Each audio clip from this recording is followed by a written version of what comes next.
పూజారి గారు జాతర కోసం ముహూర్తం చూస్తూ ఉండగానే కళింగ నమస్తే అయ్యారు అని చెప్పేసి వస్తాడు. కళింగని చూడగానే ఒక్కసారిగా పూజారి గారు వణికిపోతూ ఉంటాడు. నువ్వా నా ఇంటికి ఎందుకు వచ్చావురా దుర్మార్గుడా, నీతో మాట్లాడిన పాపమే, అసలు నేను చూసినా పాపమే, ఇక్కడికి ఎందుకు వచ్చావు, వెళ్ళు తక్షణమే ఇక్కడి నుంచి వెళ్ళు వెళ్ళు అని చెప్పేసి పూజారి గారు మొత్తుకుంటూ ఉంటాడు.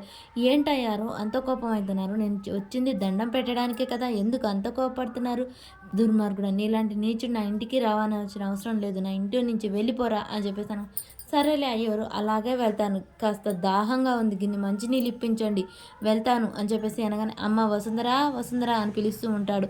అయ్యారు అంత కోపడతాడెందుకు, నేను అన్న చిన్నపిల్లన్నా వెళ్ళిపోవడానికి, వెళ్ళిపోతాలే మంచినీళ్ళు ఇప్పండి అనగానే ఏంటి నీ మనవరాల కోసం పిలుస్తున్నారా, నీ మనవరాలు లేదు రాదు, నీ మనవరాలు చదువుల తల్లి బయటనే కూర్చొని చదువుకుంటుంది, కానీ నేను వచ్చే ముందే తను నా మనసులోకి ఇచ్చి పంపించి నేను లోనికి వచ్చాను, ఎందుకురా దుర్మార్గుడా, నా చిట్టి తల్లి నా చిట్టి తల్లి నేను చేసావురా అని చెప్పేసి పూజారి గారు భయపడుతూ ఉంటాడు. నీ మనవరాల్ని నేను ఏమి చేసే ఉద్దేశం కూడా లేదు, కానీ నేను నాకు సహాయం కావాలి అయ్యూరు, మీరు చేయాలి, తప్పకుండా చేయాలి, లేకుంటే నీ మనవరాలు ప్రాణం పోతుంది, నా చిట్టి తల్లిని తీసుకెళ్ళావా, నీకేం సహాయం చేయాలరా, నేను చెయ్యను దుర్మార్గుడా దుష్టుడా అని తిడుతూ ఉంటాడు. ఇదిగోండి ఇది తీసుకోండి అయ్యోరా అని చేతిలో పెట్ట, ఏంటిదిరా ఇది దుర్మార్గుడా అని చెప్పేసి పూజారి గారు తిడుతూ ఉంటాడు.